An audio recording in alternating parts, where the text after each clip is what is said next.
Hey, all you cool cats and kittens. Welcome to the Resistance broadcast. I'm John. Thank you so much for joining. Remember that? Tiger... That's still a thing. Tiger King? Is that still a thing? Yeah, they came out with season 2. Oof, gosh. Mm-hmm.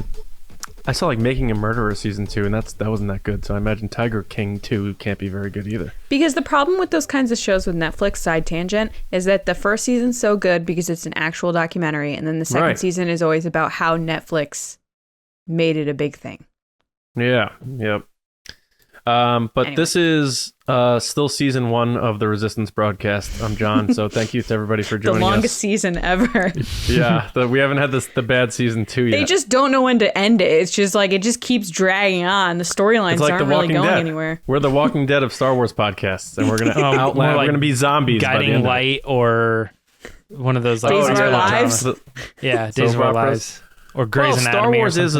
Star Wars is a soap opera, so I guess that works a little bit. But yeah, I'm John. That's James. That's Lacey, as always. And we're here to talk about the latest in Star Wars news and give our takes on what's going on.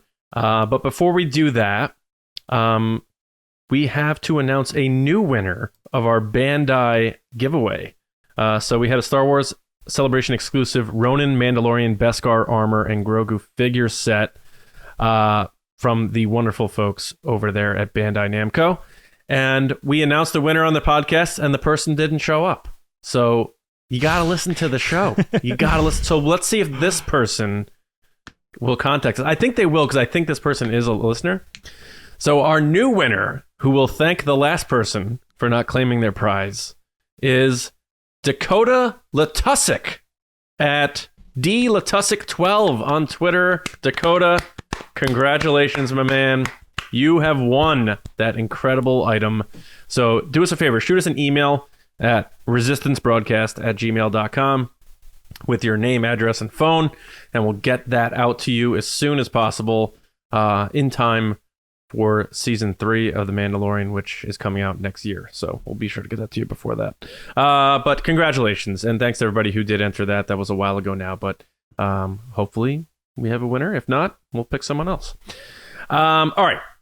Let's just get into it, guys, right? We're going to talk about the news, and then we can get chatty about it. We already talked about bad TV shows, so I think we warmed up pretty well. So, James, what's going on in Star Wars, man? It's the Resistance. Oh man, what's going on in Star Wars this week is, well, it's kind of been going on for a little while. We have been talking, even during our Kenobi recaps, about this weird kind of rumor or thing about how Reva was originally killed off and they changed the ending, and there was a lot of confusion around it.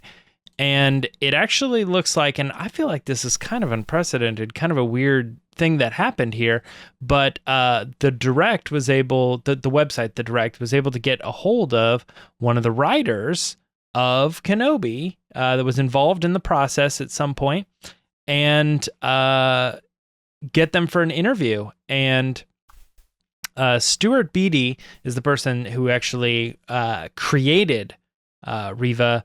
As they say, she was my creation. I created Reva all the way through. They get into all the details of the original plan of where I wanted to take this character, even things about how they created the character and then later saw Trilla from Fallen Order, and they're like, oh, dang, that's kind of similar. So, they changed things up. All to be said, too, that this was part of a draft that was even for the Kenobi movie, so it goes back that far. There's a lot to be said here, so let's just get talking about it. John, what are your thoughts on this, character development before we even got to seeing the character on screen? Yeah, so it is cool that Reva was something that was cooked up back when this was a movie, which means we're talking years ago. 2017. Yeah, predating Jedi Fallen Order. So people think because it came out now, Kenobi ripped off the game. That's not the case. It's just when things are made and things come out and stuff like that. So yeah, she's been in the idea mix for 5-6 years now. I have to say, and I don't think this is going to be a popular take, I like all of his ideas better for this character. Almost all of them, anyway. It did seem to me that they either flipped something or did something at the end of, quote unquote, season 1 of Kenobi to leave an open ending for her. But again, this whole thing with Reva, it bangs that drum I've been banging for a while, which is Star Wars has a villain problem. And there's a reason why we keep bringing Palpatine back. We keep bringing Vader back. And when we do have a cool villain like Kylo Ren, he becomes good again. And then he dies. Darth Vader became good. He died. But, anytime Snoke was around for a cup of coffee, he got killed. And then we'll see what happens with, what's his name from Mandalorian? Oh, I don't know why I'm forgetting his name. Moff Gideon? Yeah, Moff Gideon. So he kind of fizzled out. Look what they made Hux a goof in The Last Jedi. Star Wars has a villain problem, pretty significantly in my opinion. And I thought Reva was going to be the answer to that, and they're like, nah, redemption time again. So I'm getting a little tired of that every villain needs to be redeemed in Star Wars. At least it feels like that lately. Yo, dog, you like redemption? Because I got some redemption for your redemption with a little bit of redemption. Is that not still the story here, though?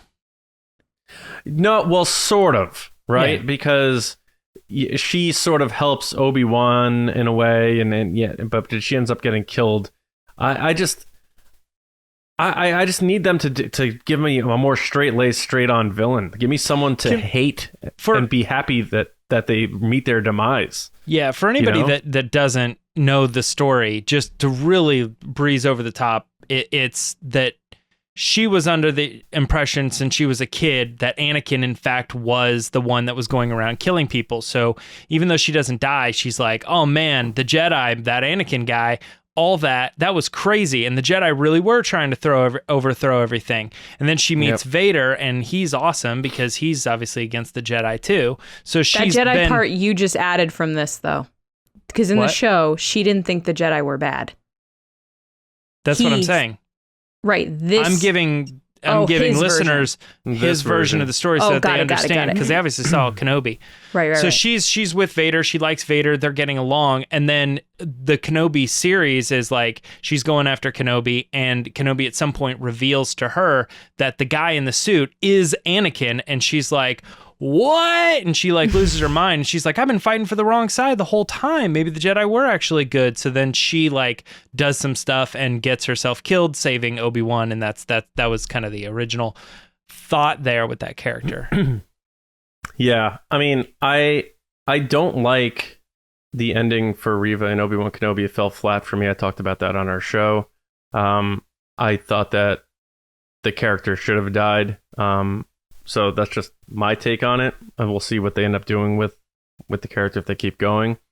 But it always made sense to me that this character would have showed up, in this timeline. That's the thing. People are like, oh, there's Star Wars, killing another new character and stuff. It's like, yeah, but if they're going to keep living in this space where there's the most popular movies they've ever made shortly thereafter, and people are like, where is that character now?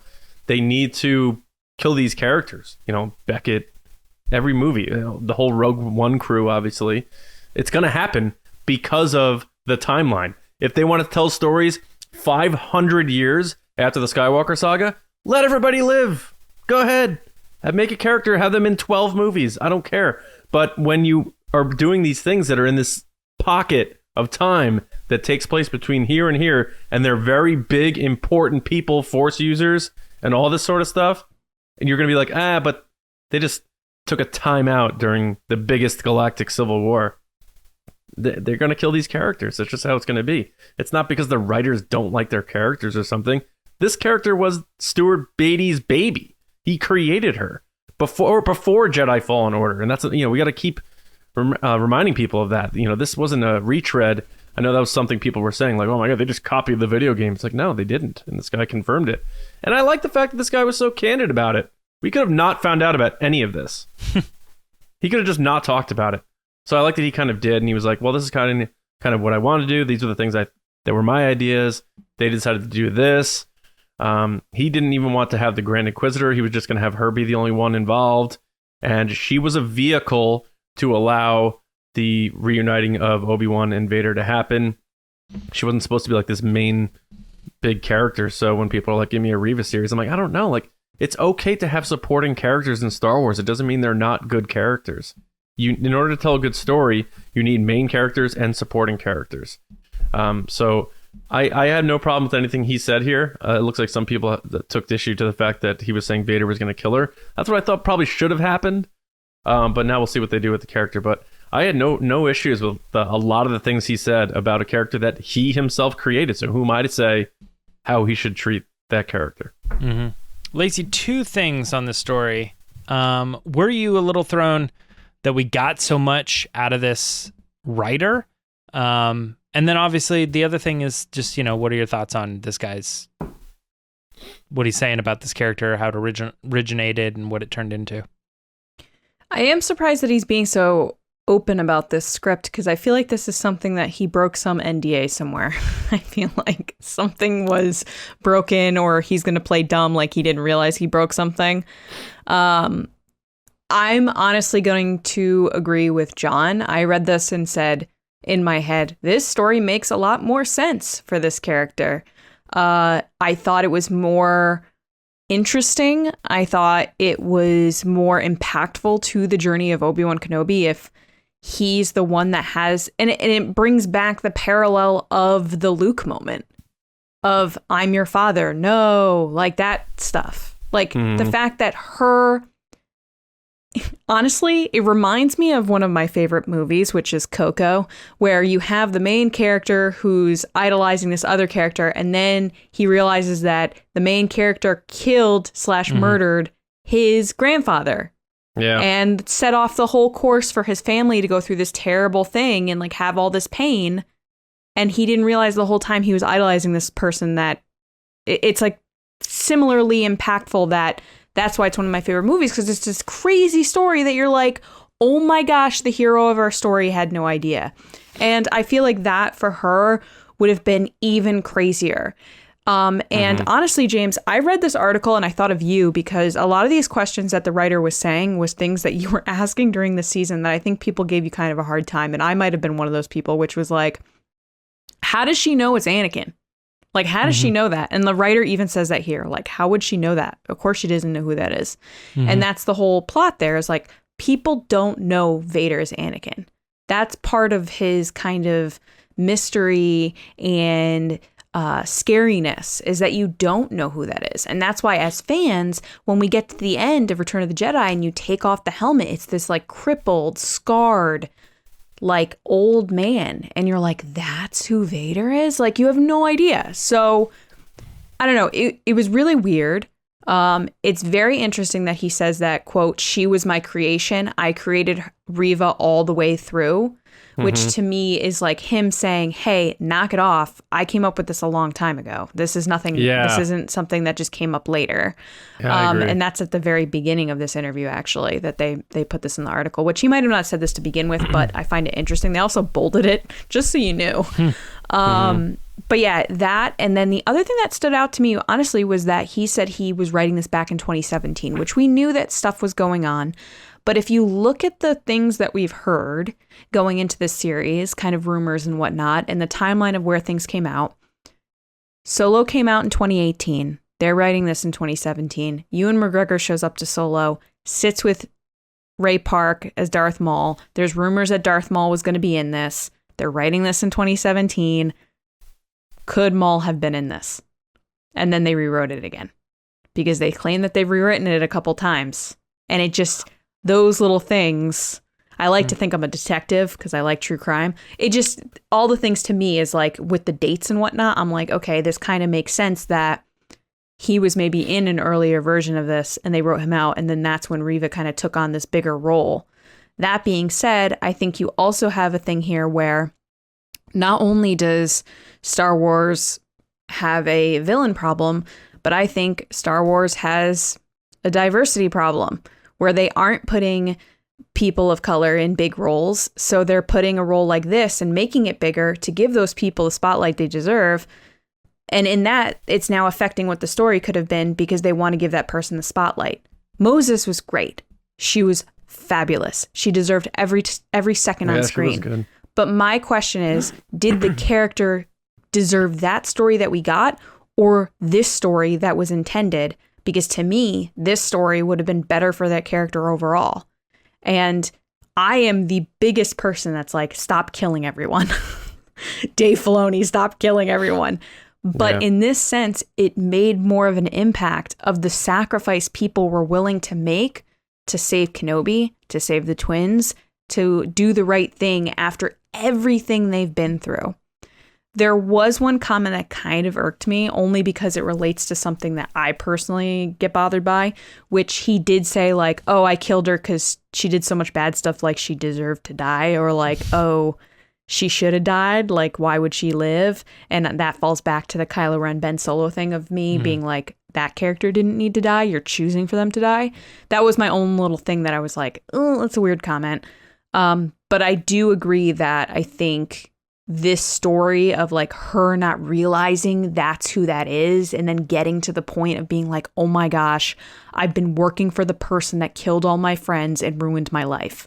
Like, that is a crazy dramatic story that I think would have benefited this character more than her knowing the whole time. I don't really mind either story. Like, I don't know. I think what we got was great also. Yeah. By the way, I don't really know that one is better than the other. They're just two different things. I think one thing too is there's always the what if, and a lot of times it's really easy to come in and be like, not that this person's doing it, but you know, like when I first started on this project, I was going to have explosions and lights and pyro, you know what I mean? Or whatever, you know, it was going to be really crazy. And then as we like sort of shaped everything, I realized why we couldn't do those things, and it shaped into what it was. And everybody goes, oh, well, you should have done the first thing. And it's like, yeah, but we couldn't. It didn't work. You know, as we were putting everything together, it just didn't come out like that. So it's really easy to say that was supposed to be the story, but it obviously didn't become the story for who knows how many reasons. Yeah, I guess my devil's advocate argument there would be, why wouldn't you have it go this way? Like, what reason for what we got is the reason we didn't get this story? So, because I can't figure it out, to be honest. Like, I can't figure out, like, oh, except that they wanted to give Moses more time, like they did with Poe Dameron, or they did with any numerous characters, Steve from Stranger Things. That's the only thing I could think of. That is the only thing I can think of, that they were like, you know, we don't want to kill her because we like her so much. Which has happened before. But what does it matter whether she lived or died at the end, unless we're aware of a season 2? Because they want to leave it open-ended, that if they could potentially do more with the character, is what I'm saying. So, yes, like a Poe Dameron. In my opinion, Stuart Beatty created this character as a tool to help bridge Obi-Wan and Vader and make the story work for them. She was a device, a storytelling device. They took it when they made a series, and they're like, but they made it, they gave her more of an arc, I feel like, and they're clearly looking to explore her more than he had intended. So, and it's just like, again, it's one of those things where I feel like people need to compartmentalize it a bit better, in that understanding, you know, this character was made for a purpose. And whether it was Reva or Rovo or an alien or whatever, this character's job was to make his story work, that reunites Obi-Wan and Vader and gets them to where they need to be to tell their story. Like Tala. Tala's point was to get Leia and Obi-Wan back together. Yeah, and that's the importance of a supporting character. The problem is fans see a character and they're like, that character needs their own series. That character needed a bigger part. And it's just like, you can't do that and make every character have this massive, giant main focus and tell a good story. It just doesn't work. This isn't like Follow That Bird, you know, where they're just like, let's get every Sesame Street character in and make sure they're all on the screen at the same time and stuff. It's like, I think people get too wrapped up in it, where they're like, I love the actor, so they deserved better. It's like, maybe the actor is a professional and she knew exactly what her role was, and that's why she took the part and she nailed it. and shouldn't that be enough? You know? Or like I said, if you're going to trap these characters in these time frames, where's Reva in Rebels when the Grand Inquisitor's doing his thing, hunting down Jedi? Like, you need to explain that stuff then in a story that you already told. You have to start retconning and stuff. Like, if you want to create new characters and not get upset about them killing them, then you got to tell them outside of a vacuum where there's already canonized, solid stories told decades prior. That's all I'm saying. I just think I don't feel that way. Like, I don't know. I think that Reva is this person's creation, their baby, as we were saying, and I would imagine that even if this was the story that they were telling, this author is still going to elevate that character and put a lot into 100%. that character. So I'm saying, like, this person still would have been a focus or like one of the three main characters of the show later. So I'm talking about after Kenobi. That it seems that they're setting something up more where she's going to, then I'm saying, become a but then you Jedi kept going. Like, you kept going. Yeah. So then, like, but I think her story can be closed just the same. Kenobi's like, leave, go away, write your own story. And it's kind of that thing that I think people wanted with Ben Solo, where like she wants out of the fight. She doesn't even want to think about it anymore. She's just going to go away and whatever. I mean, I don't know. I still have some couple things. Both stories to me still doesn't like fully explain why Anakin didn't actually just kill her. Like, they both assume like, well, what, she got away or something, and they kind of gloss over that. And I feel like that was a reshoot. I still stand by that. I think that scene was a reshoot. There were no extras there. It was just Vader and Reva and the Grand Inquisitor. I'm talking about when she's a kid. Oh, when she was a kid. Okay. I still don't understand that. He goes through and there's like 5 kids in the hallway. He's like, kills one. And then she says, I pretended to be dead. And it's like, what? Like, do you really, like, I don't buy that. I don't see what the connection is there. I buy that from a real world perspective. That's like sadly what they're telling kids to do now. Well, yeah, but Vader can feel people.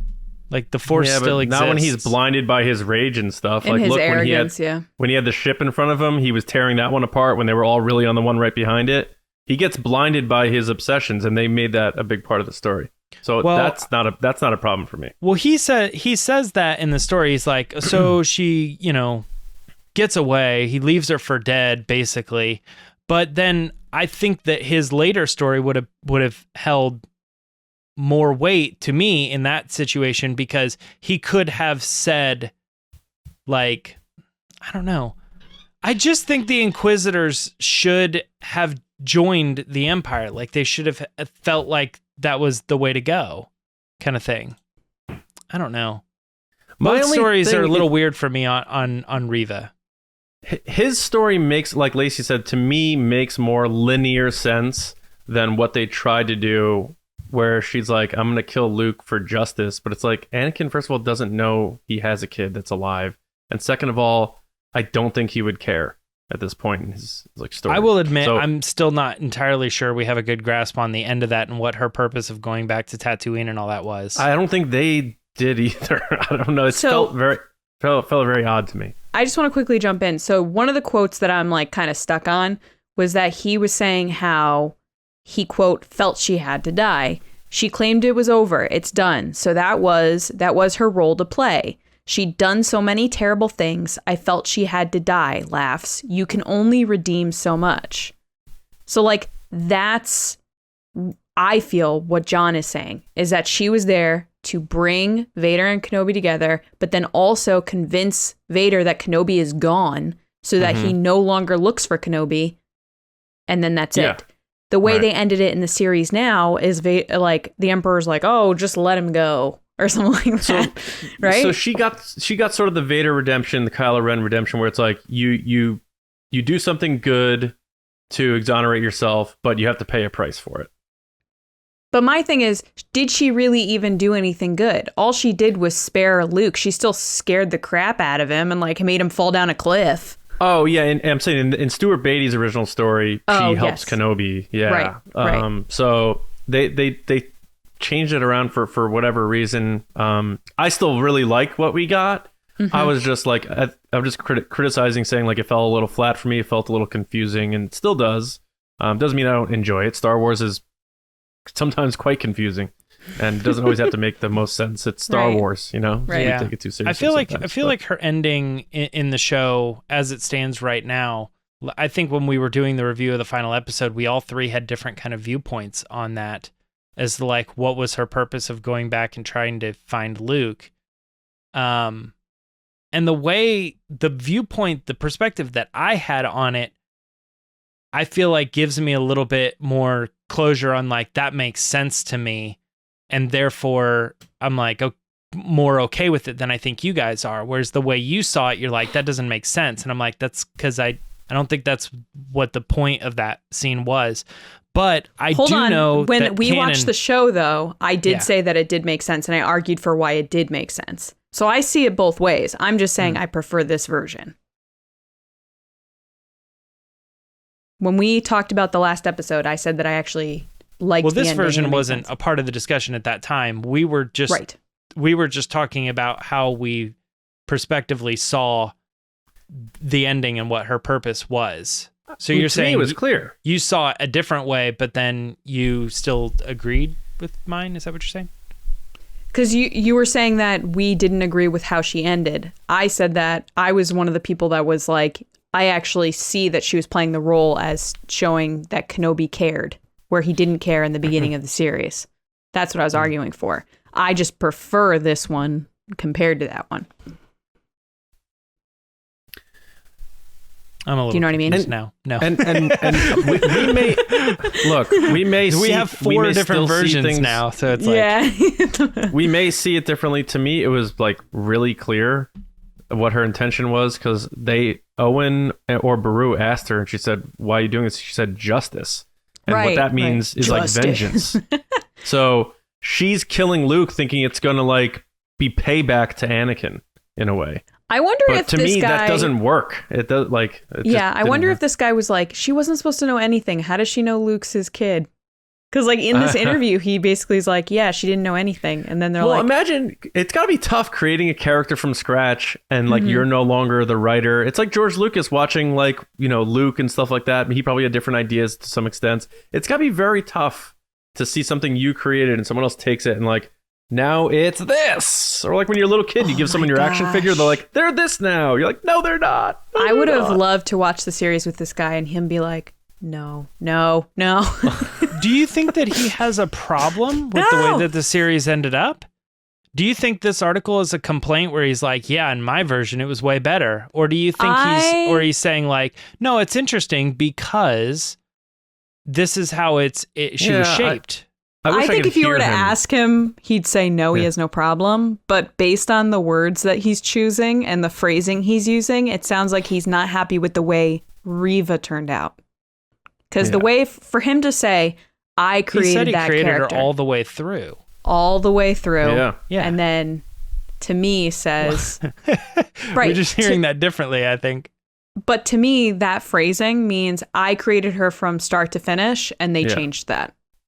He created the character. That to me everything is about like her. All the changes were my decisions. Like that's my character, and I saw it all the way through. No, I don't see it that way, but that's interesting. No. He created the character. Everything about that character, personality, history, he made that. What she knew, what she didn't know. Yeah. Her journey in the show, they changed. I don't know about that. He created a complete character. It depends on what we know about this person and their writing. So was this person his only job was to create the character and create the backstory for the character and then handed it off and then somebody else fit them into the story? No, he wrote the movie. I know that. So that's why I'm saying. Which was a trilogy, right? Did we talk about that yet? He had an outline for two more. They weren't locked in or anything, but he had. So then, what you're saying is he was involved in the movie, but he was not involved in Kenobi. Right. He wrote the movie. He wrote the script for the movie. He was the one writing the movie, and then they took it and made it a series. And he's like, "See ya, pals." And they gave it to Hossein Amini. He started writing it. See ya, pals. What else has this guy written? Do we know? I'm not sure. Fallen Order. But then Hossein Amini. I mean, Hossein maybe. Amini took over. Maybe. And he made it too dark, so they fired him. And then they brought in Joby Harold. And then the guy from I have too much hard time from Finding Nemo. I just have too much hard time following, like, there was like 50 writers on any project, and like how are we really supposed to know like who did what and who said what along the way and where the idea chart. Oh, he wrote the story for the first Pirates of the Caribbean movie. That's pretty good. Ooh. I love that movie. That is a perfect movie. Pirates of the Caribbean 1. Perfect. Collateral, Australia. Not great. Well, Collateral was very good. No, I'm saying Australia. It won a satellite award for best original screenplay. I've never won one of those. I don't think it did that well. I mean, right now Elvis is out, and people are talking about all of Baz Luhrmann's movies, and people have been thumbs downing Australia as like a miss for him. Yeah, it's probably not good. I love Moulin Rouge. How you win a satellite? Not Australia. Yeah. But Pirates 1 rocked. I love pirates. We should do a pirates podcast. So to end this, you're taking this as like a little bit of a bitter, like he wanted to clarify that his character kind of got away from him or something. I bet it could be something as much as like people are like, you wrote that character? And he's like, all right, I gotta set the record straight here. Here's the deal.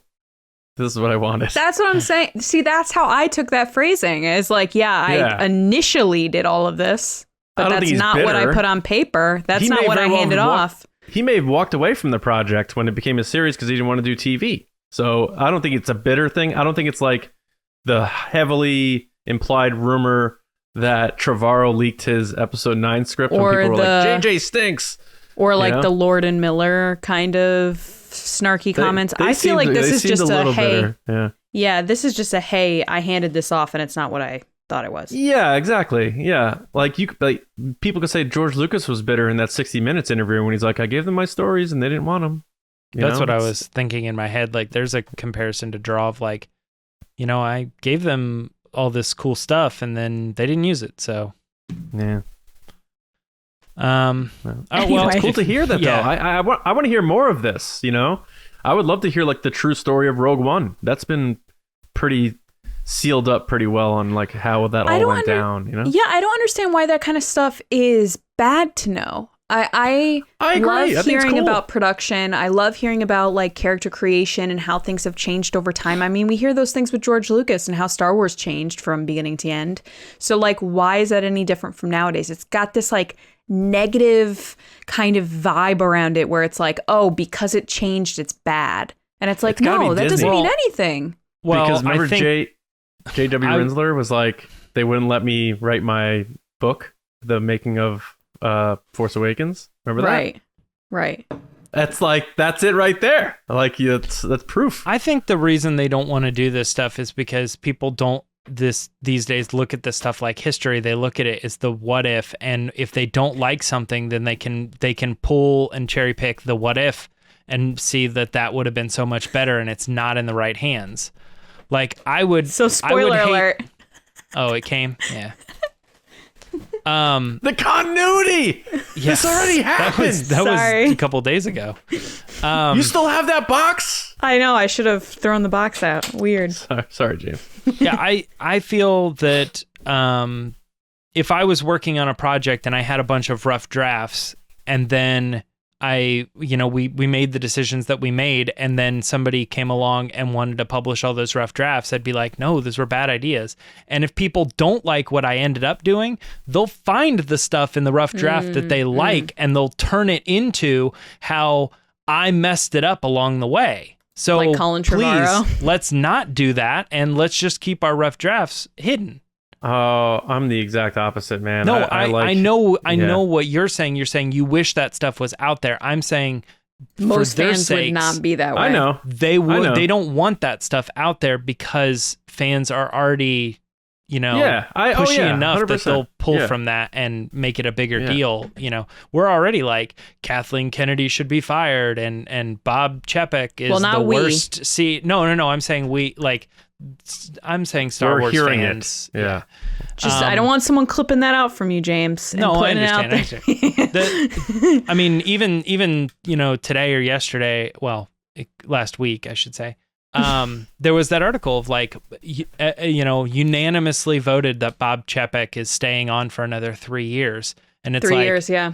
That's in the midst of us being like, apparently nobody likes him and there's rumblings and he's terrible and all this stuff. And then they unanimously voted that he led the ship through the crisis. An executive board voting is different. Like all the people at the top voting, but everyone else who's getting breadcrumbs is like, this guy sucks. That seems to be a real theme but the argument for this country. is that he's getting kicked out.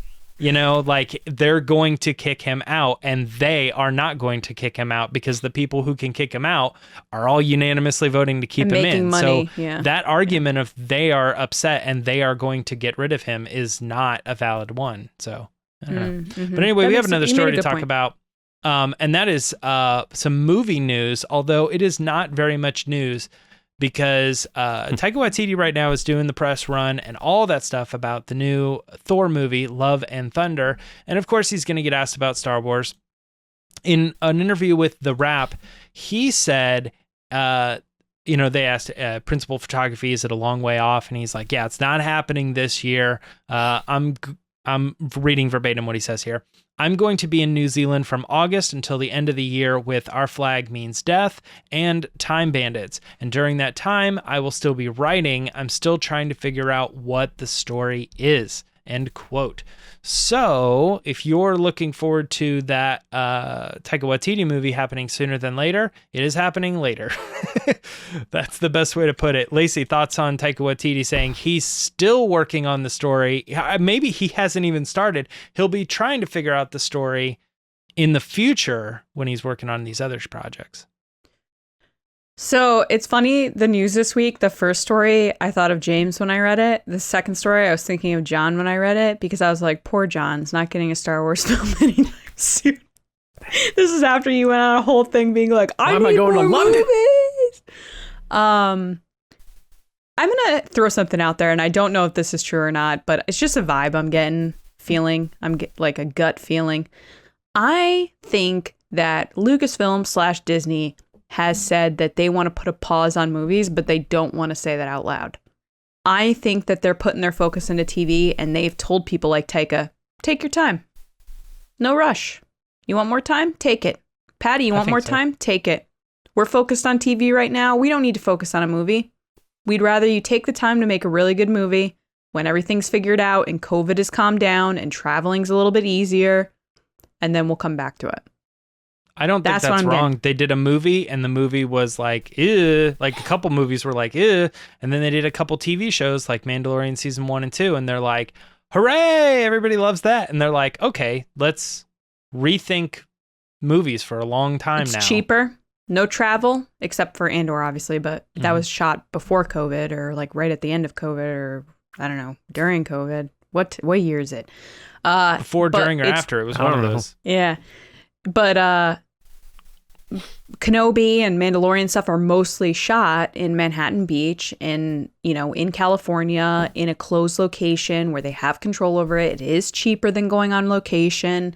Obviously, there's limitations. We've talked about it before. But to me, I'm just getting this feeling that their priority isn't the movies. And that's coming from Celebration. That's coming from all these people that are involved, like the Rian Johnson stuff, where they're basically saying, hey, Ryan's busy right now, but he'll call you back. Leave a message after the tone. And he'll get back to you about the Star Wars movie. Everybody's too busy for Star Wars. That's what's happening right now. I think everyone's busy, and I think Star Wars has deprioritized their movies. I'm going to be honest. I think they're really focused on television because they've seen a lot of success, and Disney's seen a lot of success, so Disney's going to follow the money right now, and the money is in Grogu. If what Lacey is saying is true, John, it's not that they don't have time for Star Wars. It's that Star Wars is saying, we're not ready for you yet. Hold. We're shifting. Yeah. Or have shifted. Hurry up and wait kind of thing. What are your thoughts, John? Because he shot Thor in the middle of COVID, on the volume, on location, and he pushed that movie out pretty quick. You're telling me that he couldn't do that for Star Wars? He's done so many. He's doing another season of that pirate show. Mm-hmm. Our which Flag he Means had, Death. And he wasn't even supposed to be the character. Right. He's the character. Didn't he write it as well? I'm pretty I sure think so. I think he was like producing the show or whatever. But there was a recent interview where he said he wasn't even supposed to be in it, and then someone was like, "You should be in it." And then like they worked things out, they flipped some schedules around, and so he's like, "All right, fine, I'm Blackbeard."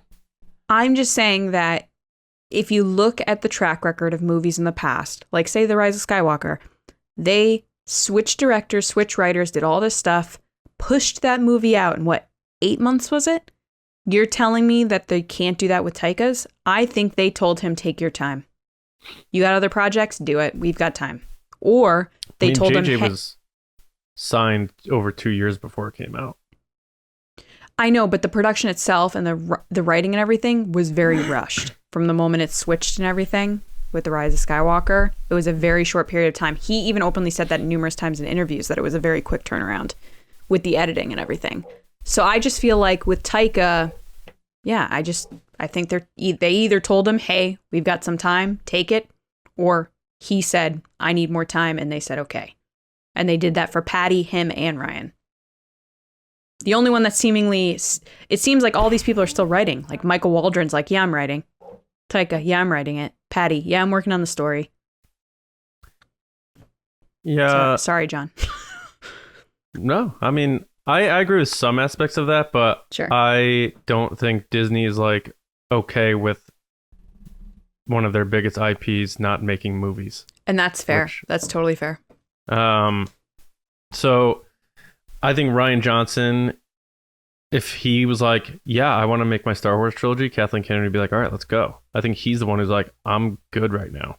Netflix money, murder mystery. Yeah. Benioff and Wise were like, yo, we're good. See ya. And then who knows about the Kevin Feige thing? Kathleen Kennedy, like, remember that weird quote where she was like, yeah. that rumor. Michael Waldron's like, your writer's hi. out there talking about it. Hi.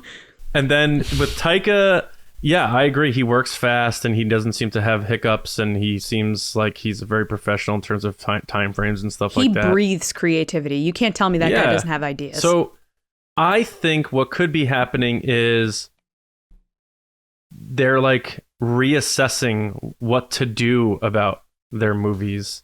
So I agree with what you're saying, Lacey. Mm-hmm. But we had been told by people who have spoken to people inside the sacred walls who say multiple people, there's a lot of rumblings from inside the famed walls of Lucasfilm, whether it be the San Francisco office or that shiny new Burbank office that I was right about a couple of years ago. How you doing?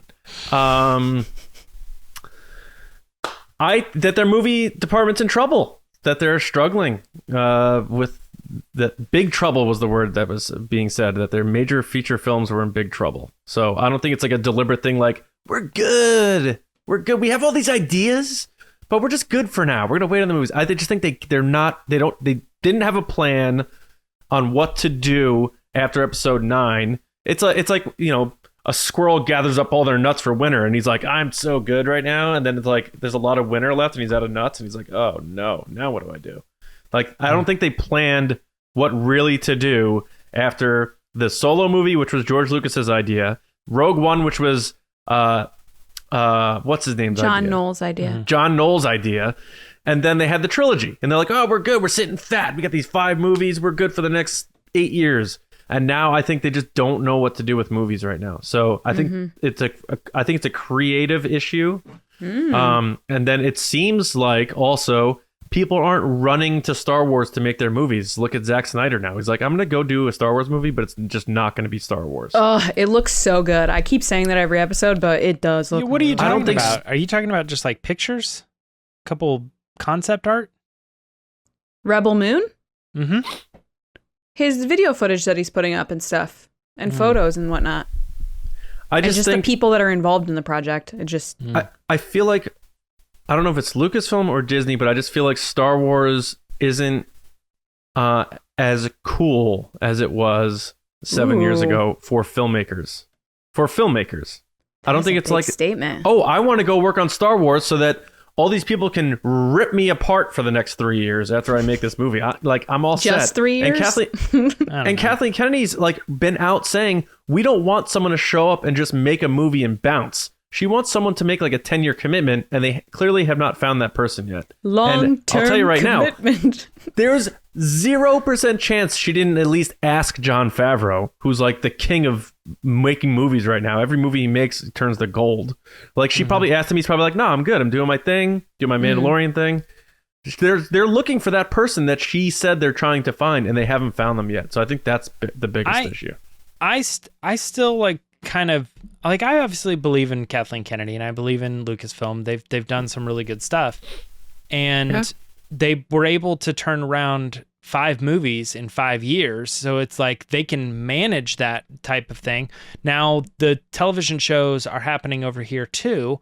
But I mean, Jon Favreau and Dave Filoni kind of have that on a lock. They seem like they're really running the show over there. And as far as like Kenobi goes, that's the one show that they're doing. Maybe Acolyte too. But it's like, I don't fully buy that they're like movie. They really don't know like what the heck is going on. And I kind of am basing that a little bit on my own personal experience of saying Kathleen Kennedy as a producer is not producing, and then a few weeks later she announces 10 Star Wars projects. And now I know that not all of those have come to fruition, but it seems like when that announcement came out, I was like, oh, they really are working on stuff. They're working on a lot of things. And sometimes I think we hear these stories about people who are not working on a project. We're like, well, when is that ever going to get announced? And it never does. Because they're probably working on so many different things, and they're really just wanting to figure out what they think is going to hit right, because they're working on like 5 movie projects all at once, and we only know about like 3 of them, or whatever. I'm just trying to go put pieces together though, man. Like going by I get that. Kathleen Kennedy's actual words. Like she's saying she wants one person to be the shepherd of the movies for 10 to 15 years, and no one's like, they haven't found someone, which means like all these people are just like, I don't want to do that. I have never claimed to be a good detective. And I honestly think that you are, for instance, like John, like I think you see the tea leaves and you're able to put together a pretty good picture most of the time. I just have always found that I think people leave out what they don't know. Like we look at all the evidence saying there's been no movies, there's been no talk, and it's like, but we don't know what's happening behind the scenes. And there's probably a lot of talk happening and a lot of production and a lot of moving forward and a lot of moving pieces. And it's like, it's easy to say nothing's happening over there, but I always feel like there is something happening, What are the chances that really nothing's happening, If you get a Kathleen Kennedy interview, especially with someone as good as like Anthony Breznican, who asks real questions because he's a real journalist, you're gonna be able to get some pieces of the puzzle, and maybe it's not like a power corner piece where you can really build out, but you're gonna get something and be like, that looks okay, I can identify that. And then she also said this over here 2 months ago, and then last year she said this. So, and you start trying to put it together. And I think like paying attention, anytime we get a Kathleen Kennedy interview, I'm like, oh man, yeah, let's see what we can get out of this, because it makes me excited, because I feel like she forgets maybe sometimes what she had said previously, and you're able to connect dots. And she goes into these interviews like with prep from a PR team and making sure she knows what to say and stuff. She probably gets the questions in advance for the most part, that sort of thing. But I really like getting interviews from her, because I feel like they're fewer and far between than they used to be. So it's always like this juicy morsel, like we're gonna get some legit info here, and we have to hold her to her word because she's the president of the studio. Yeah. Having heard both those sides, is there anything you wanted to add, Lacey, or should we move on? I think I'm good. I think I've said my point on what I think is going on with the movies. Hopefully I'm wrong. I want to be very wrong and they happen quicker, because I love Star Wars. Oh man, I miss sitting in that damn theater. So good. Well, maybe you can go see Obi-Wan Kenobi in like one run or something. I know. I'll just go see Top Gun again. Yeah, there you go. So a couple other things that happened, since we're on the subject of Taika Waititi, it was reported that he was, how is this? Correct me if I'm wrong here. It was reported that he was acting, and then it confirmed that he was just directing, or the other way around. Flip. Yeah. Flip. So it was originally reported that he was directing some episodes of The Mandalorian, but then they later changed it to he's just involved with or doing some, right? Something. IG-11's back, baby. Yeah, is that what it is? I don't think that's what it is. Who knows? Yeah, who knows? It just says he's acted. That's basically it. He's gonna play a writer who's working on a story. Yeah. So it's kind of a weird, it's kind of a weird thing. If you want to take a look, we got the whole story on Star Wars Newsnet, including the original report and then how /film updated it. But it kind of just goes to show that Taika Waititi is yet again going to be involved in The Mandalorian, which is cool because obviously we all really like him. One other thing we also wanted to mention too is that Temuera Morrison was doing an interview and he was asked about, some video game work, and he went on and on about how difficult it is. In fact, he said it was more difficult than acting, because you got to do multiple takes and all sort of stuff. And they were like, well, you ever come back and do like a sequel to this video game? And he's like, oh, I don't know about all that, but video games in the future. Yeah, absolutely. Like, I'll let you know when we can say stuff about it. He really didn't allude to anything more than it seems like he's doing some Star Wars video games. So if you want to put on your hat and speculate a little bit about what Temuera Morrison might be working on, it could be more clone stuff, but it also could be Boba Fett stuff. So I don't know, maybe look forward to getting some news about some Star Wars video games, including one of his many characters. That's going to be it for Resistance Report this week. I want to send it over to Lacey for our next segment. All right, guys, it's time for the Patreon pod race.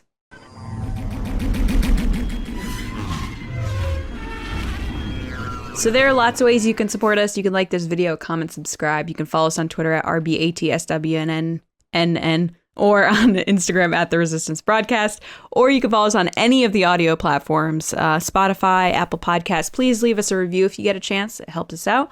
But if you want more than that and you want to support what we're doing here now and in the future, you can head over to patreon.com/resistance broadcast. Starting at just $2 a month, you support what we're doing with the show and the content we want to create, and us as content creators, which is really awesome, and our love for Star Wars. And as you go up in the ranks, you get more access. So this is part of the show where we let our generals and spice runners be a part of the show. We ask them a question, they give us their answer, we talk about it. So before we get to that, I do want to say thank you to those people. So thank you to our generals: CARMELO, John RISI, JETTA ROSEWATER, Paul Olson, Frank Grande, Darth Hurricane, John Charlton, Nick Kratz, Christian Morales, Brian Smith, Matt Chitty, Danny, Mike Ramori, Matt Heath, Chris White, Brendan McLaughlin, Count Pepto, Samuel Zelke, and Val TRICHKOV. Sam, still don't know Samuel. And our Spice Runners: David Probus, Neil Shaw, Kendall Gelner, Ryan WAARA, Dave HORNAK, Micah Harrison, Thomas Hennessy, Andrew Staley, and Jeremy Myers. Thank you guys so much. And Thomas, awesome job on the Spice Run last week. You can check that out on our page. And this week, we have another Spice Runner, Jeremy Myers. What up, Jeremy? His question was, how has the Obi-Wan Kenobi series changed how you'll view and absorb certain aspects of A New Hope? Jeremy, take it away. Hey, what's up, guys? So after watching the series, for me, it just solidified, Obi's compassion and love for the kids as a whole. He did whatever it took to protect Leia, and he was going to self-sacrifice to make sure that she was safe, and that's what he wanted for Luke as well. He was willing to leave and move on. I don't think it changed too much of my perspective of A New Hope, though, because the outcome we kind of knew, and they did a good job of tying it together, I think, well. One thing in rewatching A New Hope was the realization that the last thing that Obi sees before he turns to Vader and dies is Luke and Leia reunited. So that was an interesting, little connection there. I don't know. That's what I saw, at least. But miss you guys from Celebration. Hope you're all well. Jeremy out. Nicely done, Jeremy. Awesome to see you. John, what'd you think? I mean, good answer. He kind of, in other words, said that they did such a good job with the show that it didn't, in a weird way, it didn't make him view A New Hope differently. So that's cool. But I did like how he brought up that it now made him really realize the last thing Obi-Wan Kenobi ever sees is the twins together. Which, in Star Wars, when you first watch it, you're like, oh, that's cool. But now when you watch it, it's like, oh, man. Yeah. You know, it just adds more emotion to it, which is cool. So I think you did a great job, Jeremy.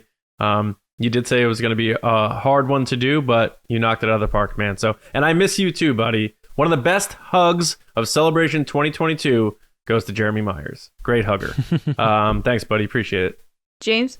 There is so much about Kenobi that I think it's going to change, our views on A New Hope and Return, like all of them, that we haven't even really uncovered. And I mean, like, I've watched the series twice all the way through now, and I still like didn't pick up on like that specific connection that Jeremy points out. And it's interesting too, because now that he said that, even since watching the pod race, I'm like, oh man, I'm probably going to think about A New Hope even more in the light. Like, I knew from Return of the Jedi that Obi-Wan knew Leia was, in Revenge of the Sith. I knew that, but I think this story and Jeremy saying what he's saying is like even more emphasizing, like, I should rewatch the movies with the understanding that Kenobi knows who Leia is. So I think there's that and a bunch of other reasons that we could talk about another time. But, if they didn't really connect with Jeremy, maybe they will in the future. And maybe there's still hope for to look at things like in a completely different way when you rewatch it a second or third or a 30th time. I don't know. I just always love that new stories kind of change the way we look at the old stories. So yeah, good on you for bringing that to my attention too. Awesome job, Jeremy. We definitely miss you too. It was awesome to hang out with you at Celebration, have you at the dinner. It was a great time.